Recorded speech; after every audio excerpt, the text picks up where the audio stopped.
Hello, everyone, and welcome to the 2021 Africa Science Buskers Festival, which is an event where we celebrate the achievements of all young scientists all over the world. We are very grateful to have students from Zimbabwe, from South Africa, Malawi, Zambia, Nigeria, Indonesia, Mexico, Brazil, United States, so many countries being represented for this event. We are happy to have a lot of our guests who are going to be with us today. And we are also going to hear from a welcome remark by the director of the Zimbabwean Science Fair, who is Mr. Knowledge Chikundi. Listen to his remarks in this video.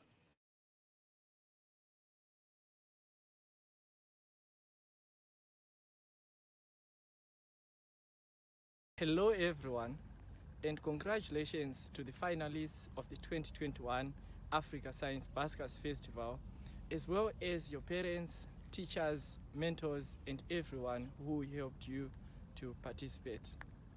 You are all winners this year, and your participation deserves special congratulations. Working on a science project in bleak moments like this year is difficult, but you prevailed. We are so moved by your perseverance and determination, and this gives us so much hope in a brighter future, because you are the stewards of that future. The Africa Science Buskers Festival is our opportunity to celebrate your research, innovation, and science communication skills. We are so grateful to our partners who make this event possible. Special gratitude goes to the Broadcom Foundation for strongly supporting us in this challenging time. This year's festival features inspiring panel sessions, talks, workshops, and a special course.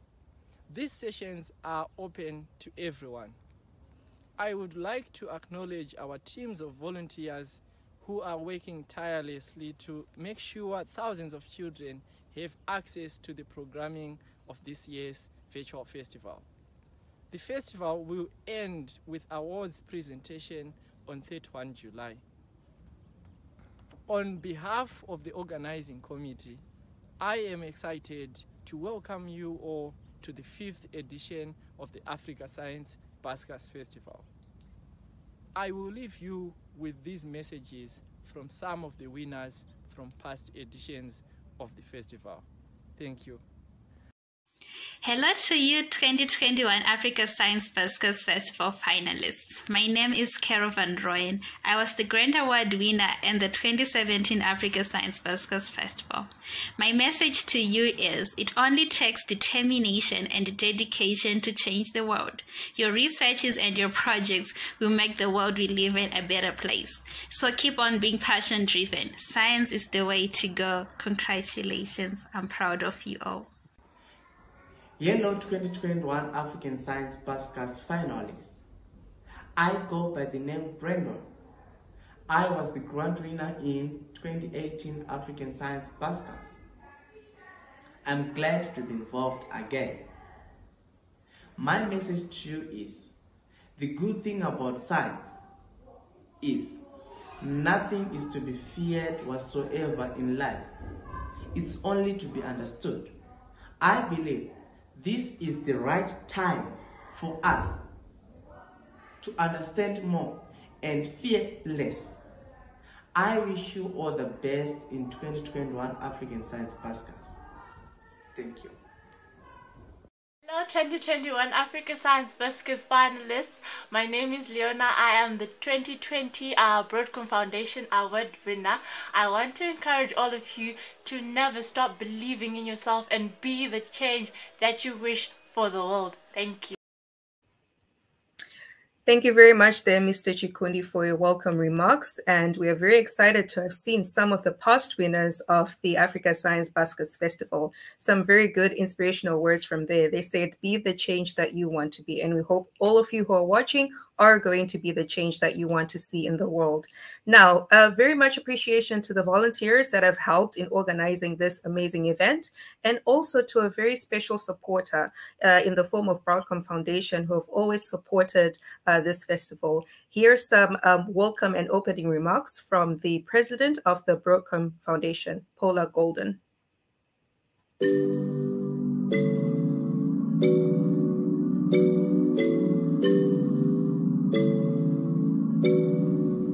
Hi everyone. Broadcom Foundation is very pleased to be with you tonight to celebrate.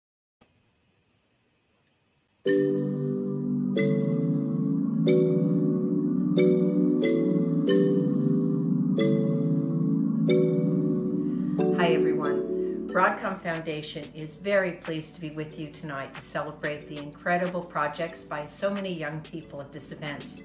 We hope you have an exciting time with the judges, you learn from each other, and you have a sense that when the competition's over, you're even more excited to become a scientist, engineer, or innovator.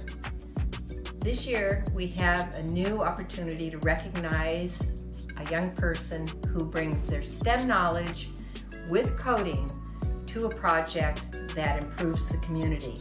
We look forward to seeing the competition reveal what exciting changes you can bring about in the world.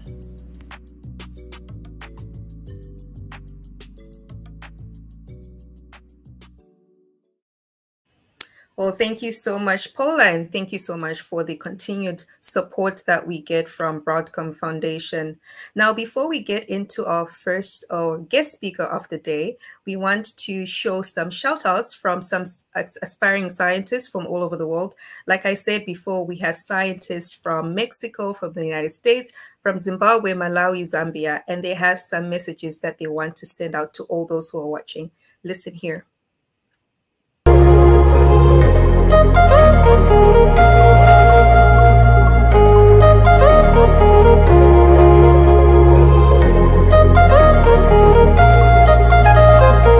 Zimbabwe, my mother.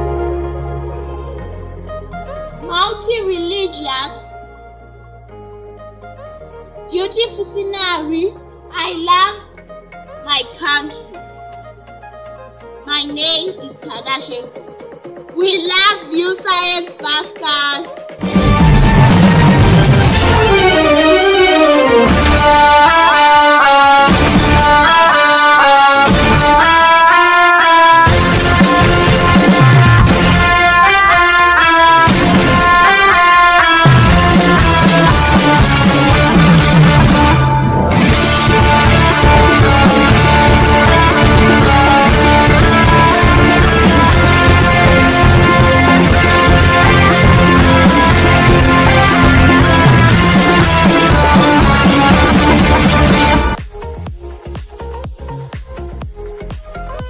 Everyone, my name is Kanato Mtiti and I am from Zimbabwe. I'm one of the 7 wonders in Seattle, or more popularly known as Victoria Falls. Today I'm wearing the colors of my national flag. Hi everyone, my name is Tana Kalasa. I live in South Africa, Hazyview in Mpumalanga, and today I'm going to show off my country by taking you to my favorite takeaway shop.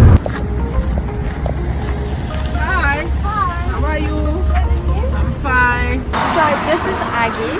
I'm going to be buying Bedcook from her, and it's just less than $1, which is 10 Rand, and I can get 7. It's 1 Rand 50 each. This is why South Africa is great, because we support each other wherever we go. This song is one of my favorite animals, is a hyena. A hyena makes a sound like woo, woo. And obviously the laugh and it makes 14 other different sounds. This is Mexico, let's and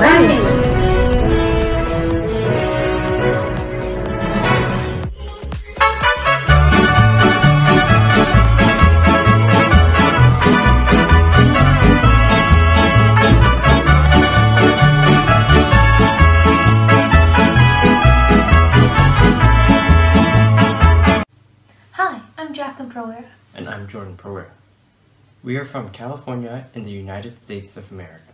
We're so excited to be a part of the Africa Science Buskers Festival 2021. And we can't wait to meet all of you.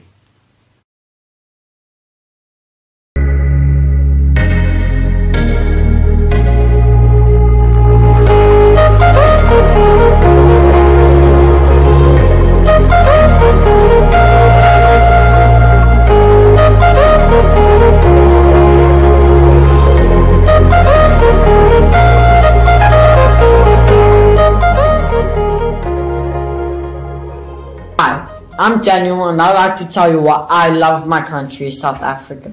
Just to name a few, we have the most beautiful landscapes such as Table Mountain, the Drakensberg Mountain Range, God's Window, and straight from our wonderful oceans, the Atlantic Ocean to the Indian. And our animals, that's the best part of South Africa. We have the Big Five straight to great white sharks all over our whole country.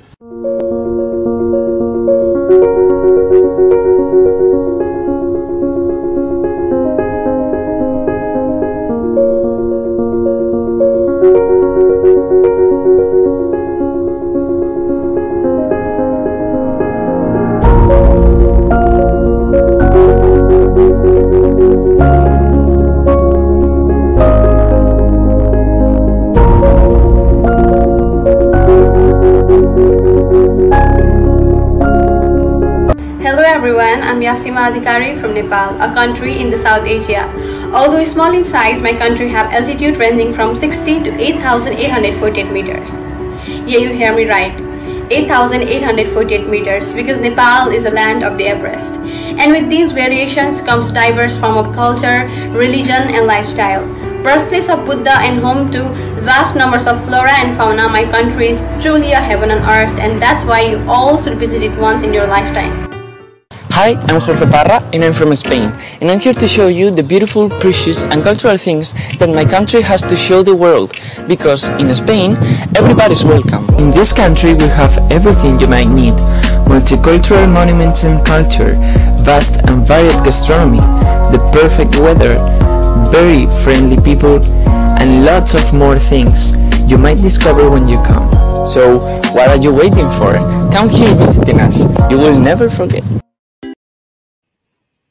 Amazing video. I mean, this has really motivated me to visit some of these countries. I mean, from the animals in South Africa, the food in Mexico, Mount Everest in Nepal, and also a lot of cultural dances and just the whole different culture that is really motivating to actually go and visit. I hope you guys have been motivated too.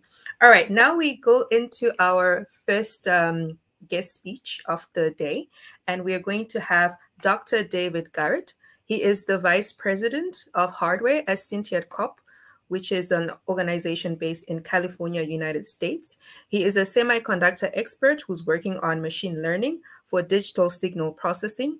He is also a fellow of IEEE, which is the world's largest technical professional organization dedicated to advancing technology for the benefit of humanity. Thank you so much, Dave. We are really looking forward to your speech today. Okay, thank you so much. You can hear me okay? Yes. Awesome. So again, thank you so much for inviting me for this talk. It's super exciting. I have a whole list of countries now I need to visit, and really excited to see this Science Busker event come together and support science all over the continent of Africa and all over the world as well. So I will share my screen.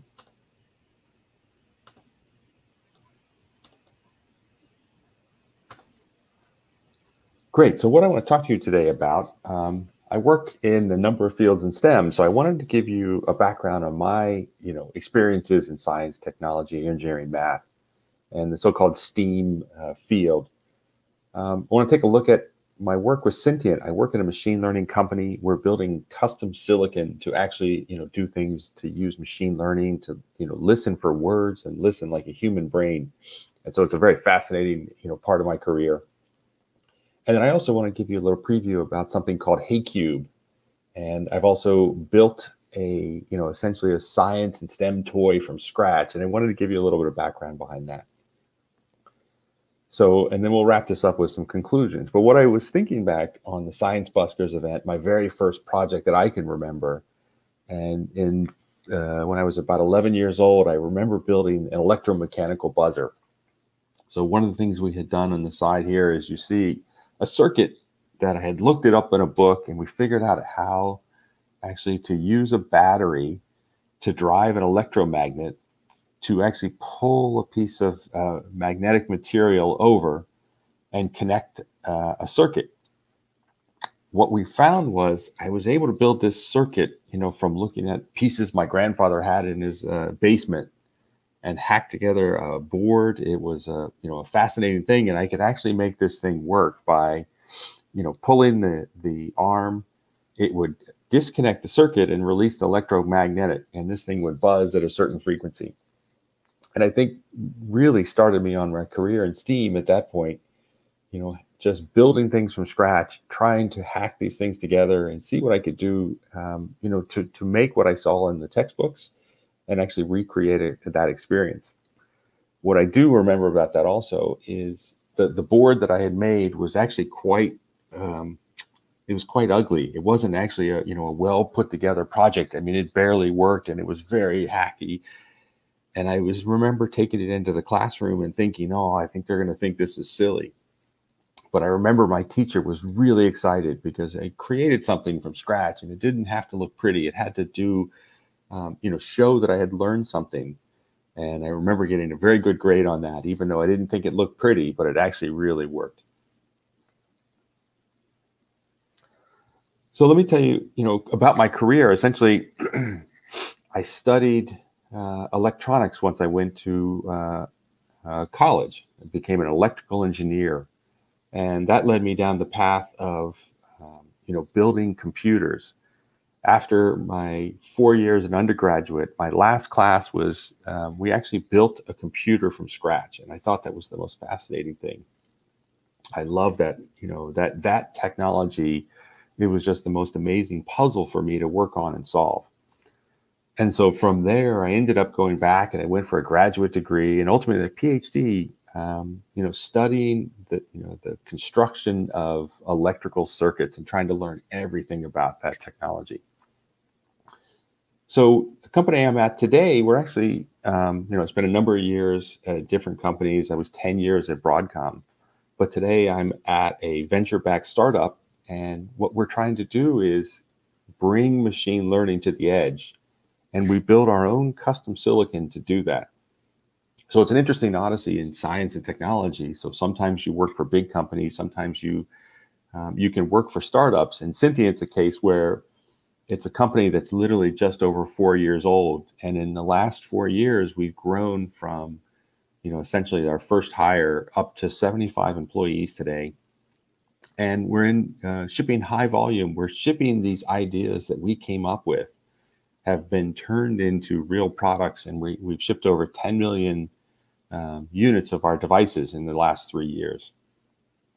And so you'll find this in your career. You'll have to create things and actually turn those into something that can, bring some money in, and that supports the whole business operation. So it's it's essentially a creation of science. It's the ability to market and sell and bring that back together. And so you can continue to grow your company, and you can continue to grow your field, and you can invest some of the profits from that, help you build more important things and build future things. So let me give you a quick snapshot. When I say custom silicon, we are, printing custom silicon circuits. And you can see on the left-hand side, this is one of our devices. We call it the Synthient NDP100. So this little device is about 1.4 by 1.8 square millimeters. And on the right-hand side, what we've done is we've packed in all kinds of technology into this device. So inside the device, we have a little microprocessor. We have a microphone interface, and it allows us to listen to the real world. What we're doing with that, and this is the most interesting part of that, is we're pushing it into a custom neural network that we've designed.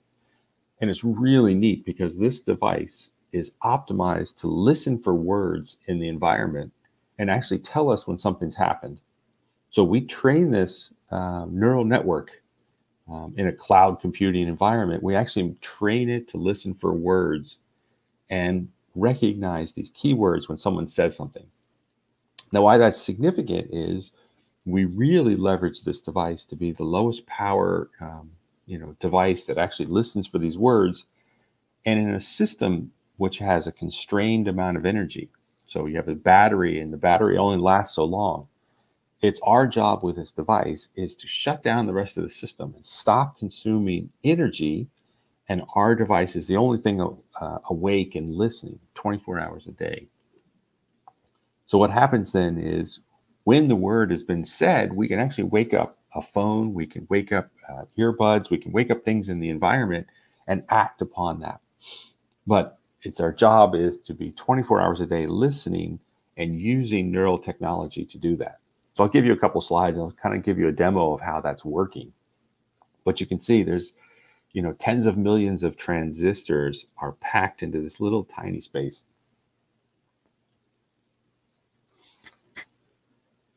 So there's not a, action that you're taking today that's probably not touched by machine learning. And, I wanted to give you a background. It actually has been around for, 70 years now, this idea of, humans building neural networks. Our brains are the most amazing computer out there, and they're very good at pattern recognition. And the idea behind neural networks and what's been going on and, revolutionizing technology these days is trying to recreate that. And, you go to your brain, the way that the neurons are constructed, you generally have a whole series of dendrites that they're receiving messages from lots of other cells. And then what the cell body is doing is it's using a kind of a process to look at all the received messages and deciding when its, neurons should fire and pass that along. And that's the other side of the network, which is, the dendrites are passing away and the axons, the dendrites are receiving the messages. The axon is the device that ends up passing those to hundreds of other neurons as well. And so we build these ideas of a virtual neural network. It's the same idea. We have hundreds of thousands of nodes that have this huge interconnect. So we can take a whole series of inputs and you can pass these to these, activations, these neurons, to help us make decisions. What it really turns into mathematically now is, instead of using chemistry and biology to actually do these neural networks, we use mathematics. So we have a large set of mathematical matrix vector operations. And the one interesting thing is the thing that wasn't known before is the idea of these nonlinearities. So at every point, this neuron we're going to take a sum of a lot of numbers coming in, we're going to weight them, and then we're going to provide an activation. And this is this so-called decision factor that helps let each neuron be trained to do something and recognize something different. But in aggregate, you can make this thing do some very powerful things. And we're using this exact structure to listen for words and actually recognize those. So when you look at how do you make a machine listen to words, I'll show you a little bit of what we do. And this first step in the process is called the audio feature extraction. So let's say we want to recognize the word tree, and I'll start with a capture. So this is in the time domain, which you would see with an someone saying the word tree, and we can have a microphone listen to that. Well, you look at this structure, it's actually a very complicated structure, and there's a lot of information in there. So we use some really neat signal processing, and there's some filtering, and there's a little bit of work. And then ultimately, we're using something called the Fourier transform.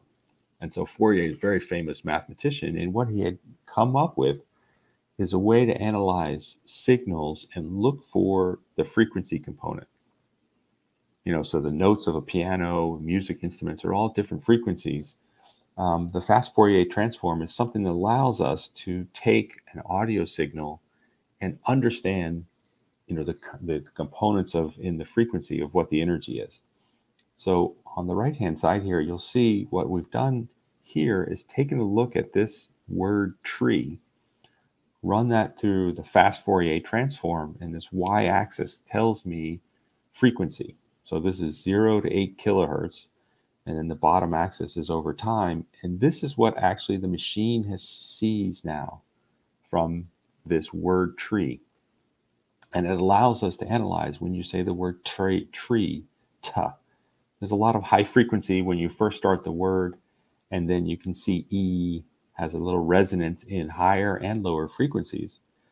And what we've done is converted something that has, 16,000 samples, and we've converted that into something that's only 1,600 samples. So we've compressed the signal of what we're looking at, and we've used some very interesting math along the way to do that. And this is something I can teach a machine to listen for and understand words. Another interesting thing, there's some math behind how we pick these frequencies. And it's a scientist called Mel had found out that the human ear actually has different frequency resolution. And he came up with this equation to describe kind of equal steps in the human ear. And it turns out that humans are very good at discerning low frequency with high resolution. And higher frequencies, you have a harder time discerning those. So it turns out that language is structured that way because that's how humans hear, and it's a feedback system. So we're able to use this same kind of structure to really compress this information down. So when I tell you that we train a neural network, we actually end up, putting millions and millions of words over and over and over into our network so we can actually learn the words that you're listening for. So this neural network training technology, we use TensorFlow. It's an openly available tool. The idea behind it is we're playing these sequences over and over again, and we're effectively teaching the network to understand words. And so it's a complicated process, and I wanted to show you a pretty neat resolution of how we can actually decide between 3 different words that people are saying. And this is a projection of one of our neural networks. And so it's a 256 dimensional space. What we've done is visualize that onto a 3D plot, and it's just a way to try and get your head wrapped around what's going on. And it's very it's hard to describe a 256 dimensional space, but you'll see this projection, and what this is showing you is each one of these dots is an individual word that has been sent through our network. And as I show you this diagram, you're going to see how the boundaries between these words are going to start to appear. So this grouping of words here is a particular word. I think this is Alexa. And you can see each one of these clouds is a different word that our network has been able to recognize. And the end result of training is this is how the machine learning network is able to discern and make a decision between each of these words, and the gaps between them are quite large. And so that means we're going to pretty accurately be able to detect each one of these words. And this is the magic of neural networks. You really have to believe that anytime you're on, even searching the web, you type in a Google search, they're using machine learning networks to predict the next word that you're going to search for. And so, this is not a field that hasn't been revolutionized by machine learning. And hopefully I've given you just a little taste of the things that are going out there. So in the second thing, I wanted to show you, this has been a really fun side project that a good friend, Mehdi, and I have been working on. And Mehdi and I worked with him at Broadcom, and he's, my favorite engineer in the world. He's probably the smartest guy I've ever met. So we created this idea. We wanted to build a smart cube. And, the idea was that we could use a really neat idea, which is build a Rubik's Cube, but put LEDs on the faces of each of the 6 faces. And it's a cube that I never solved as a kid. For some reason, my pattern recognition didn't work. I never could solve it.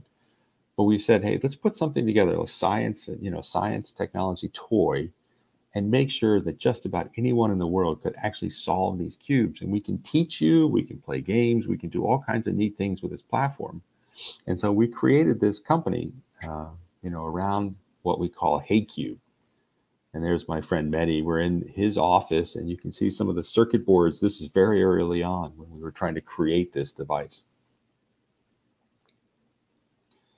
So let me show you a quick video and you can see what we're doing. We have a couple different modes. But the real idea is we baked inside of this device, these light rings tell you exactly what to do. It tells you what to rotate. And you can see when I show you the next video.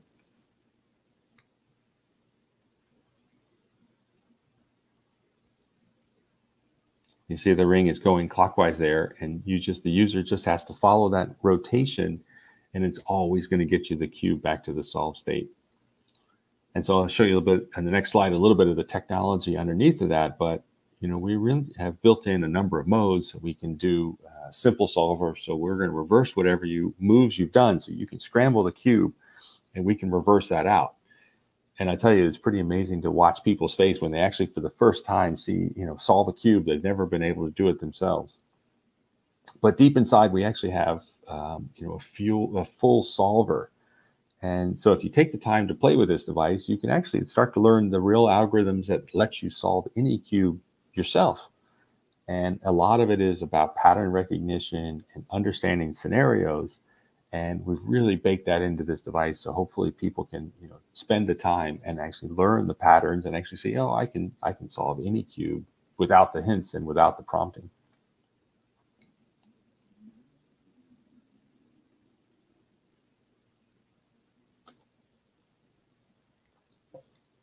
So just to give you a feel, the scale of these types of things, and we tell you about this, it's been a long 5 years in the background, working nights and weekends to try and put something like this together.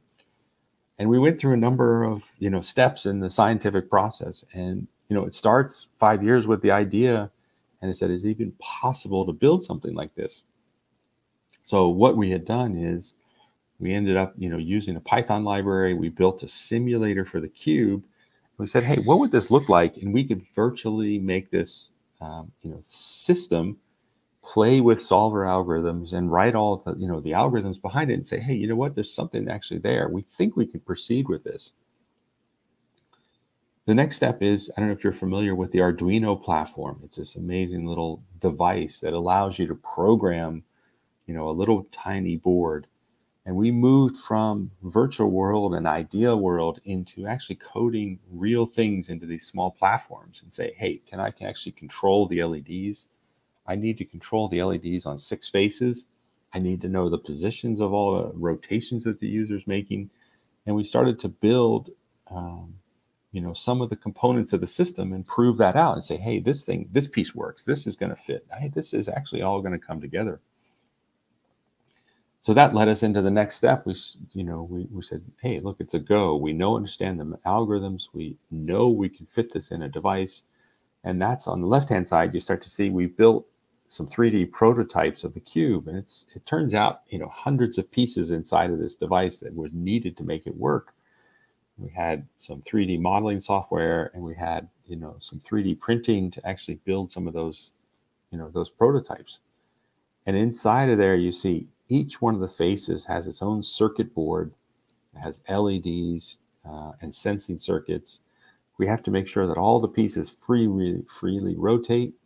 And then deep inside the cube, we had to build a hub with a battery and a microprocessor and fit all of that. Our goal was to make it to look the same size as a regular cube.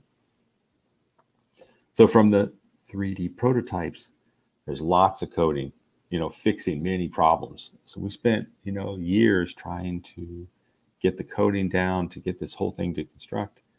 And ultimately, we fixed many problems. So we faced a lot of challenges. We built many different prototypes because the first ideas, weren't resilient. Maybe they didn't work as well. Maybe they fell apart, actually, and we had a couple of cases. But ultimately, after many years of that, we had our first working prototype. And what you'll see is it's been a long odyssey from just a design idea, an idea behind it, to prototyping. And we're actually selling these now on our own website and Amazon Marketplace. And it's been a really interesting odyssey from first ideas all the way down to a marketable product. So deep inside of there, we have essentially a microprocessor. So it's a Bluetooth chip. And you can see this is one of the early versions of the hub. We have some wires in there that help us debug. And you can see this is how we're controlling 6 LEDs can create the appearance of motion. And that allows us to, prompt the user, give them instructions. We're able to track all the rotations, and this is how we remember the state of the cube and provide the solver. So the computer has a representation of the cube. We look at that and we can apply algorithms and then provide the user the feedback. It's also got sound. We have Bluetooth. There's an open API. Inside, we have an accelerometer that helps us track motion. And this is the type of circuit board that we use inside. There's a hub board here. There are some of the LED faces. These are the circuits that actually are tracking sensing. And so there's a lot of technology that, is packed into a single device. And then on top of the ability for us to have Bluetooth in devices, we've worked to open up a Python library. And the idea is, from a Raspberry Pi, we want to be able to people to program the cube. And you can see I'm abstracted out the cube itself into an object in Python. And it makes it very simple for anyone to take over control and actually communicate with our device. So deep inside the cube, there's actually, the processor is tracking all the moves and the scrambles. We've given somebody from a Raspberry Pi the ability to connect and send in these instructions. And so in this case, I've sent them 18 random moves and written that into the cube. And what will happen after you execute these simple Python instructions is the cube is going to start prompting you to run through those moves yourself. And so that you can see here that in the background, we've opened up a Python library. You can actually see where the cube state is actually running. And the idea really is to build the STEM platform around this. So we want people to take over control of this device, run their own solvers, build events, games, hot potato, Simon Says. There's all kinds of really neat things you can do when you interact with the real world. So I wanted to wrap up, looking at my career in science and technology, and I'm sure that's all of your interest in the world right now. You're doing the right thing by already being here today. And so that's a huge thing to take that step, to even register and attend an event like the Science Buskers. It's really a great step for your career in science. And you see that these things are not as difficult as they may seem when you first start and you dive in, and you're going to see that science is actually not that hard. It's very methodical, and it's very easy to progress and learn, from your mistakes and keep going. I'll tell you the basic thing that we do is experiment, play, fail, and repeat. It's the most important part of science. Is the act of failing at something is actually, in many cases, a good thing. And you're going to learn a lot from whatever things that you attempt and fail are actually, you'll never know when that knowledge and the learning actually pays out later in your life. And, I can tell you, being in science, electrical engineering for the last 25 years, I'd had a number of projects that, we were excited about, we worked on, and we ended up failing.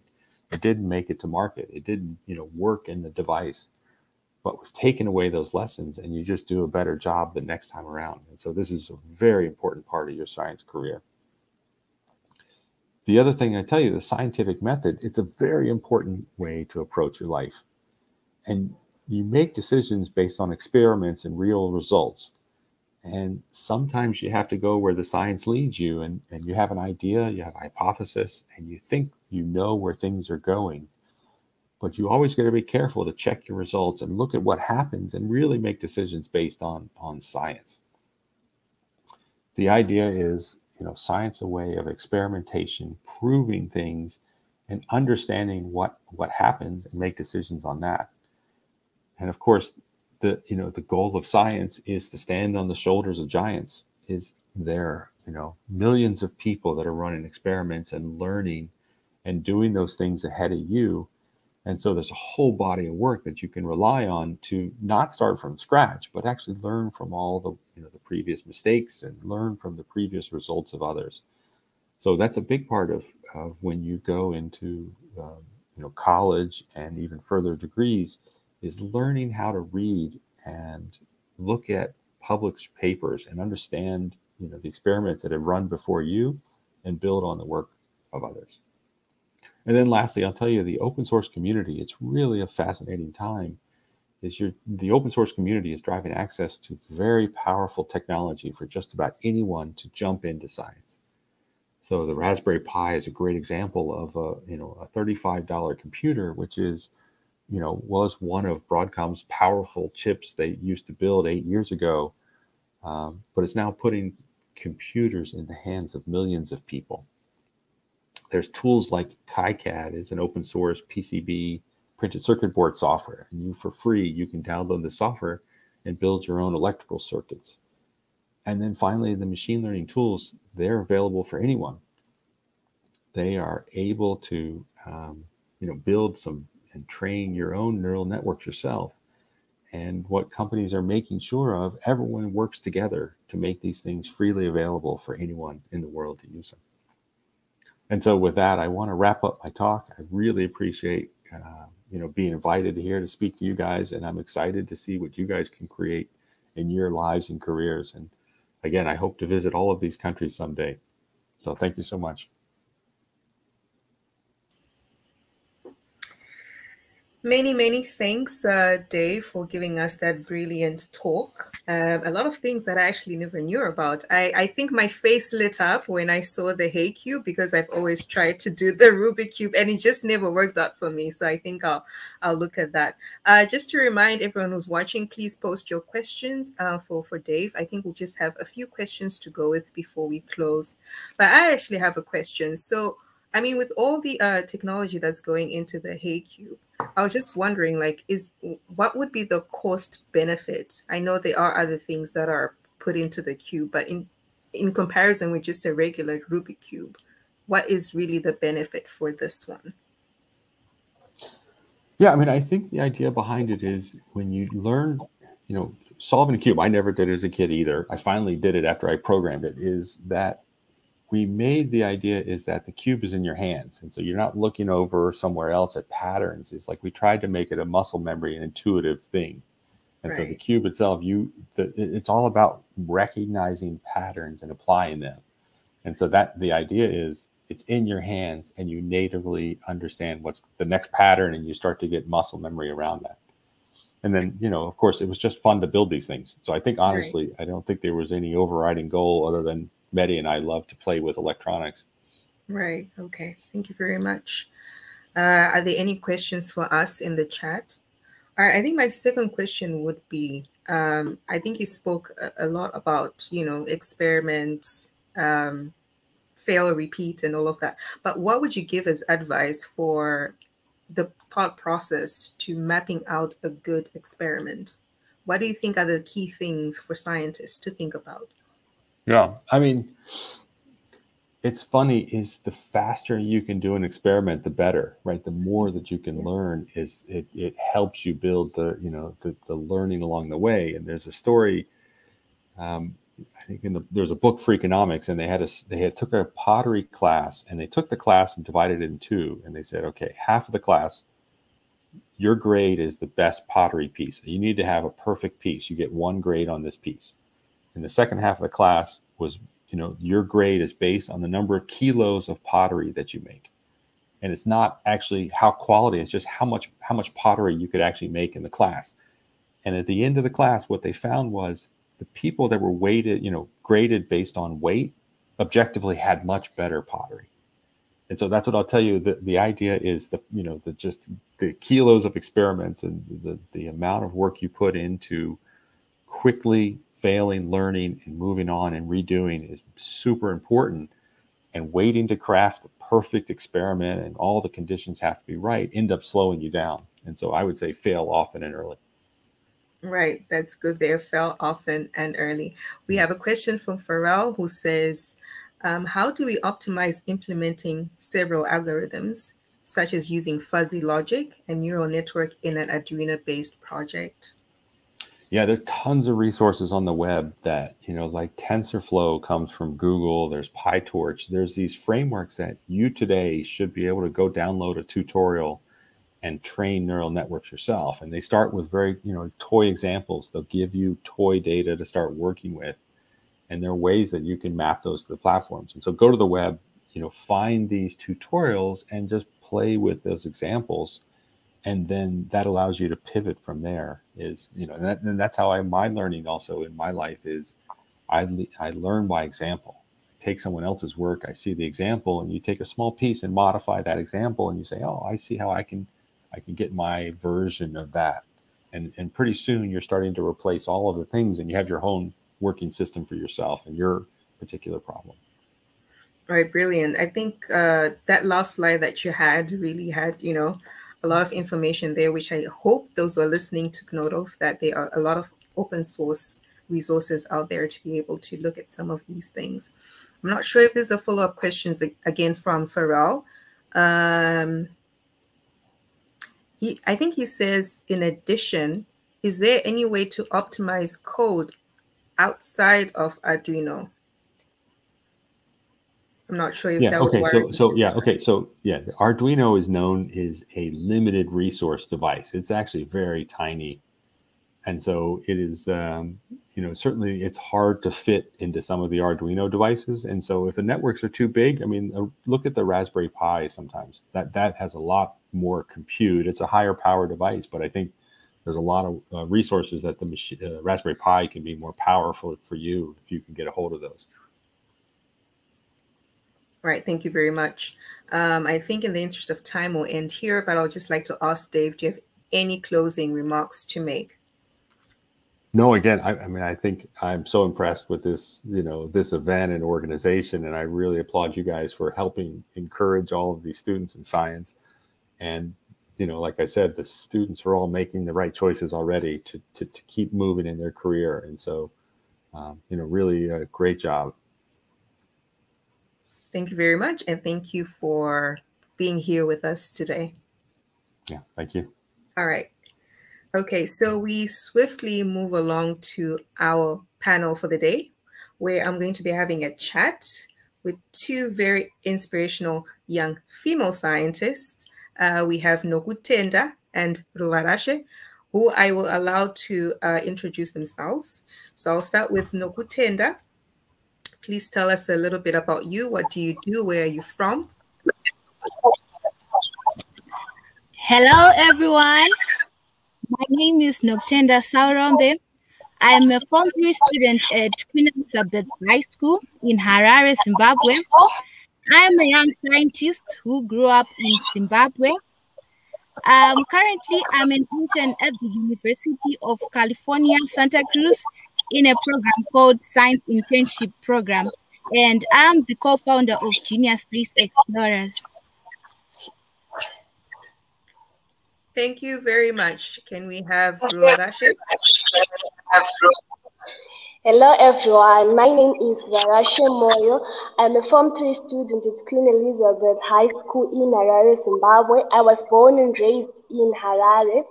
I'm a young, driven scientist working to bring sustainable development in my community. Currently, I'm an intern at the University of California, Santa Cruz, in a program called Science Internship Program. I'm also the co-founder of Junior Space Explorers. All right, so I first asked the question on this science internship program that you both spoke about. And I understand that you are the first two Africans, not just Zimbabwean, but African students to be taken up in this program. Could you just tell us a little bit more about what this program is all about? What have you guys learned so far, and what do you guys hope to achieve? I'll start with Nokutenda.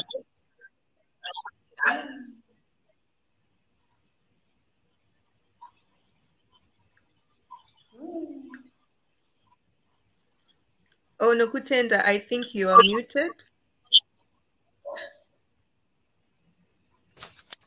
Sorry. So, Science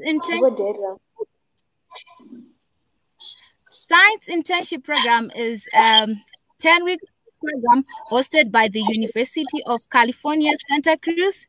And it also has so during those 10 weeks we'll be will be linked up with mentors.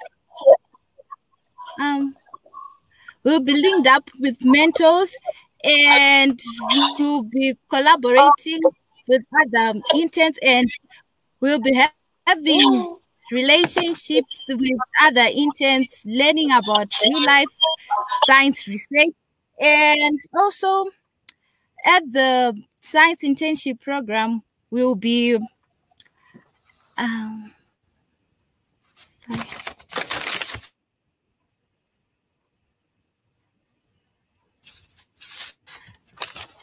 the science internship program, we'll be also doing Python programming and real life science research. We'll be collaborating with mentors, and also we'll be mingling with some of the interns from many countries in Africa. And also what we have achieved so far, we now know what Python programming is, and also we have been involved in a science research project called We Are Stardust. So in this science project, we will be learning about the stars and also the galaxies. Yeah. Good to know, Nokutenda, and thank you for telling us a little bit more about this SIP program. So I think you ended on saying you're learning about galaxies, you're learning about stars, and I think I'll ask Ruvarashe. This really feeds into you guys being the founders of Junior Space Explorers. Can you please tell us a bit more about this organization that you guys started? Why did you start it? What is your mission and the vision for this organization? So growing up, I've always had a passion in astronomy and exploring new things. When I was very young, when in my hometown where I grew up, electrical cuts were very common. So we used to go outside and cook using fire. So it would be very dark. I'll get the time to look at the sky and develop questions. I would ask my mother a lot of questions about stars, but most of them she couldn't answer me as she didn't have knowledge in astronomy and space exploration. I went out to other people and asked them questions, and went out to try and find organizations where I could learn and do more activities in space exploration and astronomy, but I couldn't find any. So when I went to Queen Elizabeth, I met Nokutenda. We shared the same passion and we were very curious about exploring space. So that's when we decided to start Junior Space Explorers, so that other young people who are interested in astronomy and space exploration can also engage in this field and have a platform where they can learn more things. Our mission is to improve lives, inspire and fulfill curiosity in children of all ages through space exploration and astronomy. Also, we believe that space exploration has a lot of potential to change the world. It can solve a lot of grand challenges. So that's why we started Junior Space Explorers. That's very interesting. So you say space exploration solves a lot of grand challenges. Nokutenda, could you just give us one challenge that you think space exploration helps to solve? So space exploration can help us to understand the world we live in, and also it can also help us to study the solar system. All right, that's fine. Thank you. So understanding the world, I think, always helps us find solutions to problems. So you guys are in the process of building a telescope. Is that right? Yes. How is the process going, and how far have you come in building this telescope? Ruvarashe. So far, it has been going great. We have done all the research and have built the feed horn. So the feed horn, it is what captures the waves from the radio waves from space. And then we are now moving on to make the wave guide, and then the antenna, and finally we make the low noise amplifier. Then we'll be able to get signals from space and process the data, and we'll hopefully be able to measure hydrogen in the spiral arms of the Milky Way galaxy. And as we are so fortunate that we got Professor Raja, Professor Nia, and Mr. Knowledge as our mentors, so everything is going quite well. That is very awesome to hear. Nokutenda, is there anything you want to add in terms of why you're building this telescope?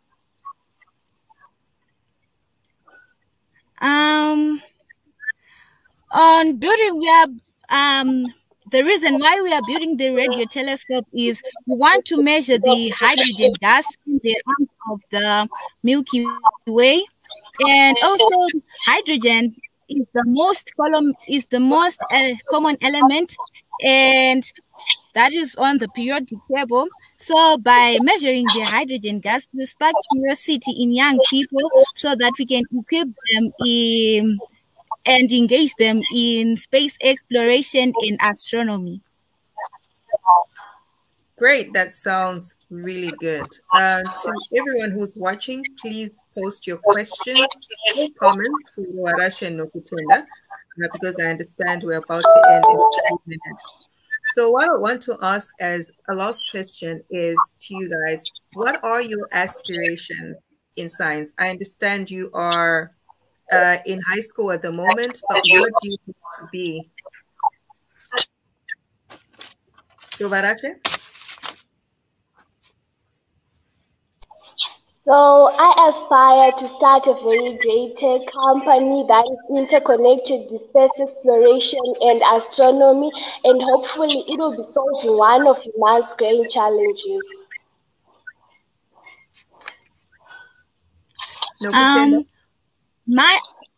My aspiration is to become an astronomer because I have been always curious about everything we see around us and how the universe works. So I then realized the impact of astronomy, that it can be seen as a spin-off, as it has high potential to to change the world in a positive way. So my aspiration is also to popularize astronomy in Africa and beyond by contributing astronomy in the youth to attract African youth into science, technology, engineering, and math. All right, so we have astronomers in the house, which is pretty exciting because I think that's a field that's up and coming. And I do encourage other listeners, other watchers to also look into the field of astronomy as well. Right, so we have a question for Tinewimbo, who says, is it able to join your company? That's a very good question. And if possible, how do they go about it? You guys can now actually employ people, huh? Yes. Yeah. Yes, it is impossible for other people to join Junior Space Explorers. So soon we are going to open up an application for ambassadors. And so in this application, the ambassadors are going through a training. And soon after they finish up the training, they'll be now part of the Junior Space Explorers organization. All right, so to Tinewimbo, keep an eye out for that call to apply to be an ambassador so that you can join Junior Space Explorers. Right, any other question that we have from the audience? All right, so I have a question.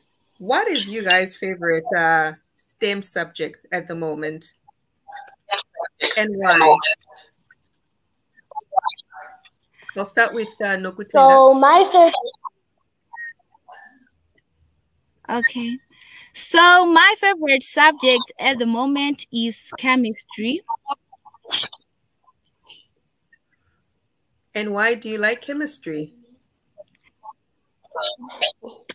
Because in chemistry, I will be able to study the elements of matter, and like those elements, they make up everything around us.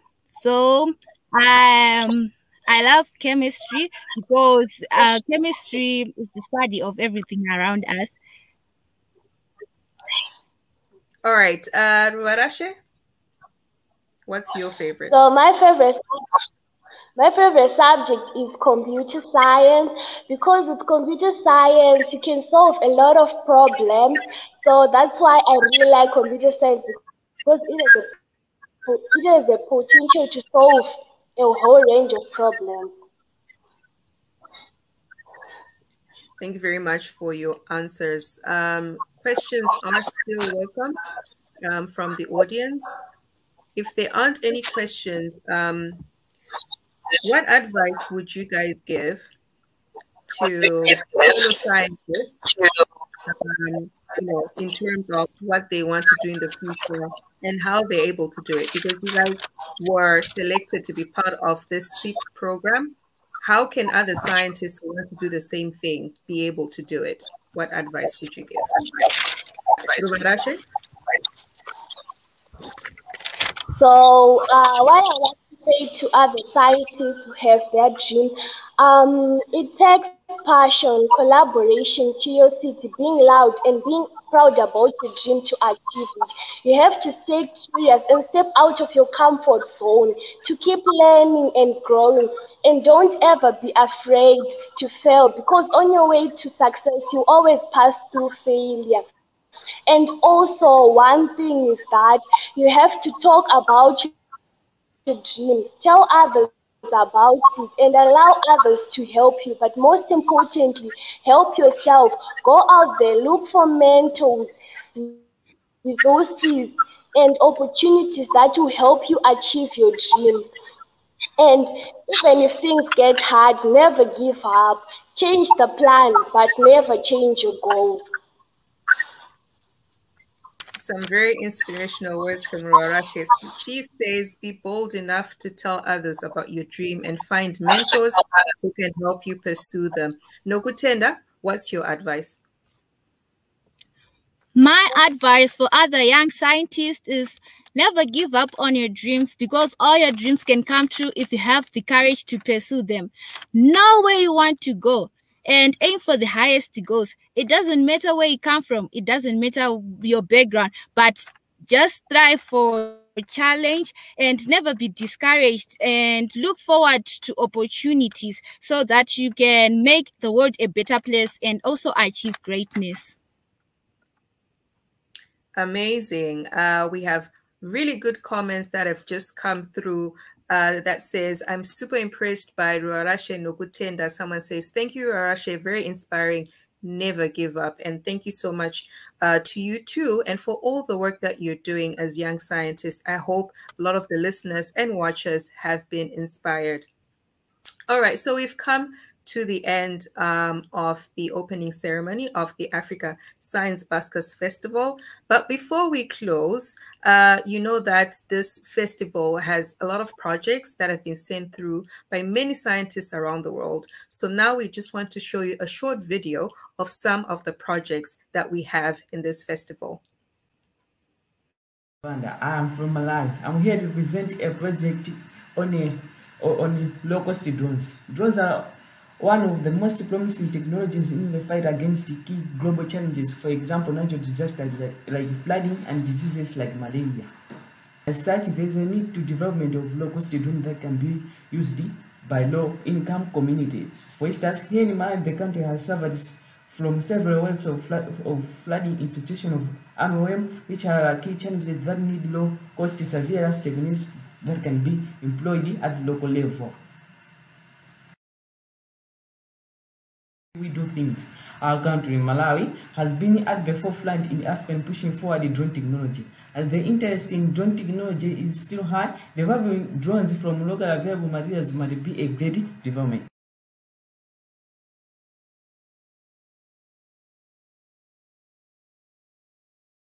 Being next in line to be evacuated from last summer's California wildfires, my project was invented.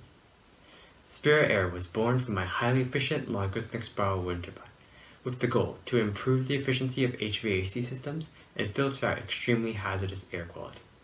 Spirit Air is important in aiding in sustainability efforts, since sustainable energy has two parts, both sustainable energy generation and efficient energy consumption. And my project shows promise, being able to save up to 30 to 50% of the total electricity costs in various household applications. Society's dependence on plastics has drowned our environment in plastic waste, and this COVID-19 pandemic has amplified our plastic addictions. The lack of degradability of our waste, whether it's plastic or not, means it'll be indigestible in nature. My project, CyclePlast2, was invented by designing out waste to develop alternate materials to plastic. CyclePlast2 is important as it promotes a circular economy. Instead of transferring our waste to the landfill, we can transform it into CyclePlast2 to build a plastic-free future.